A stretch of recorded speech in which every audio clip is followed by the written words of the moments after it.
بسم اللہ الرحمن الرحیم۔ السلام علیکم۔ اللہ خود قرآن کا محافظ ہے۔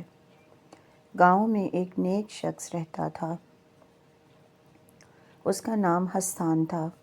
حسان عبادت گزار اور صابر بندہ تھا۔ اس کی بیوی بھی بہت نیک تھی۔ اس کا نام زینت عالم تھا۔ اللہ نے انہیں ایک بیٹا دیا۔ بیٹے کا نام یوسف تھا۔ یوسف بچپن سے بہت پیارا تھا۔ والدین نے اسے دل و جان سے چاہا۔ زینت عالم پیدائش کے بعد بیمار ہو گئی۔ کئی علاج کیے گئے مگر ناکام رہے۔ آخر کار اللہ کی مرضی ہوئی، وہ وفات پا گئی۔ حسان بہت اداس ہوا، دل بوجھل تھا۔ حسان نے یوسف کے ساتھ زندگی گزاری۔ وہ دن رات لکڑیاں جمع کرتا، بکریوں کے ساتھ یوسف بھی جاتا، بیٹے کو دودھ دیتا، صاف کرتا۔ پلانے کے بعد وقت گزرا، یوسف جوان ہو گیا۔ حسان نے سوچا بیٹے کی شادی کر دوں۔ گاؤں کی ایک نیک لڑکی سے شادی ہوئی۔ لڑکی کا نام رباب تھا۔ گھر میں تھے صرف 2 کمرے، ایک کمرہ یوسف اور رباب کے لیے، دوسرا کمرہ حسان کے لیے مختص تھا۔ بیٹے نے رباب سے ہدایت کی، میرے والد کی ہمیشہ خدمت کرنا، وہ اللہ کے نیک بندے ہیں، ان کی عبادت میں خلل نہ ڈالنا، ان کی عزت اور خدمت کرنا۔ شروع میں رباب گھر کے کام کرتی، حسان خوش تھا اور اللہ کا شکر ادا کرتا، لیکن جلدی اس کی اصلیت سامنے آ گئی۔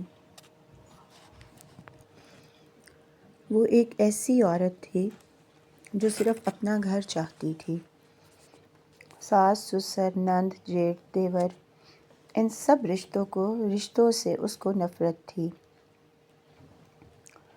وہ چاہتی تھی کہ یہ بوڑھا بھی مر جائے اور میری جان چھوٹ جائے، لیکن اس کا اظہار وہ اپنے خاوند کے سامنے نہیں کر سکتی تھی،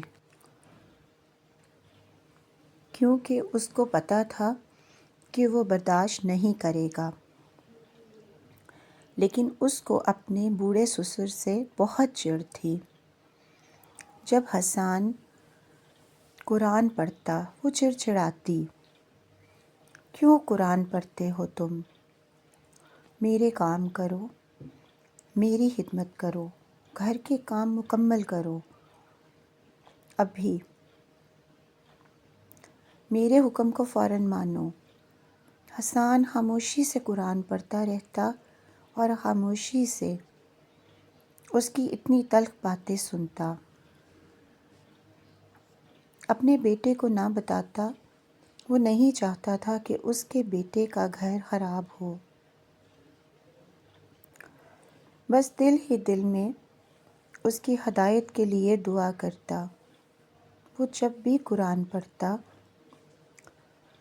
اس کی بہو اس کو بہت بولتی، نہ جانے کیوں وہ اتنا چڑھتی تھی، اور اس کو بہت ڈر لگتا۔ قرآن کی وہ بہت عزت کرتا تھا، بہت احترام کرتا۔ اس کو ڈر لگتا تھا کہیں اس کے بول اس کو اللہ کی پکڑ میں نہ دے دیں۔ دل میں بس اللہ کا ذکر کرتا، جانتا تھا قرآن کی حفاظت اللہ کے ہاتھ میں ہے، کوئی اسے چھو بھی نہیں سکتا۔ بیٹا بہت تابعدار تھا۔ وہ یہی کہتا کہ ابا، اب آپ کی عمر کام کرنے کی نہیں،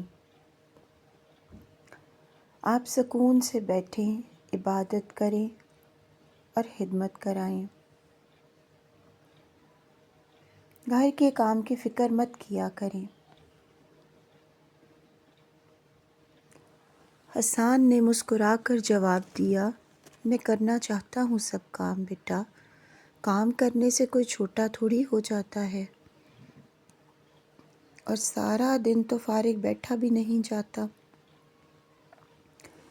بس تمہیں پتہ ہے نا کہ نماز قرآن میرا عشق ہے، میں قرآن کی تلاوت کو نہیں چھوڑ سکتا۔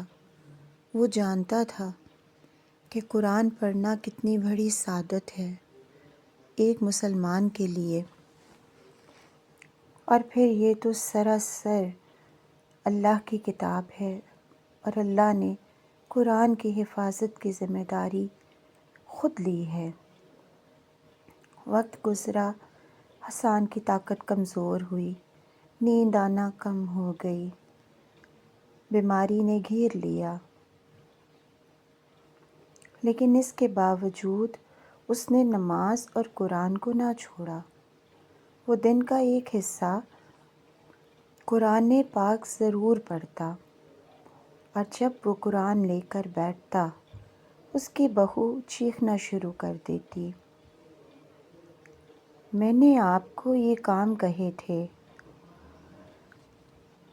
اور آپ کو اس کے علاوہ اور کوئی کام ہی نہیں ہے، جب دیکھو اس کو سامنے کھول کے بیٹھے رہتے ہو۔ بہت بے ادبی کرتی تھی وہ قرآن پاک کی اور اپنے سسر کی بھی۔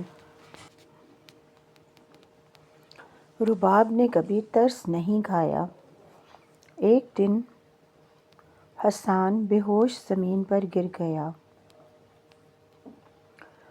اللہ نے صبر کرنے والے کو تو بچا لیا، لیکن وہ اللہ کی پکڑ میں آ گئی۔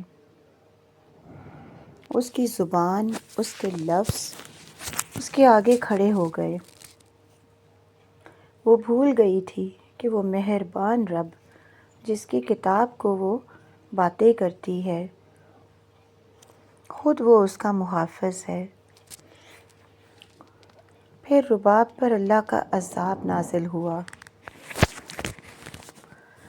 نیچے والا جسم گل گیا، شدید بیماری، کسی ڈاکٹر کسی طبیب کی سمجھ میں نہ آیا، وہ مفلوج ہو کر رہ گئی۔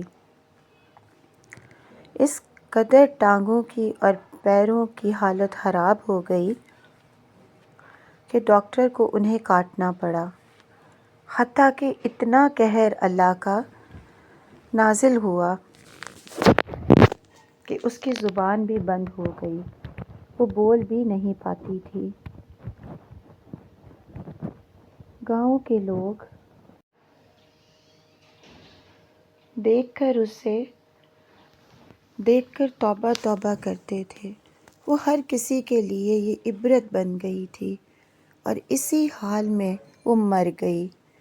اللہ نے دنیا کو خود دکھایا کہ جو اس کی کتاب کی بے حرمتی کرتا ہے اس پر کیسا عذاب نازل ہوتا ہے۔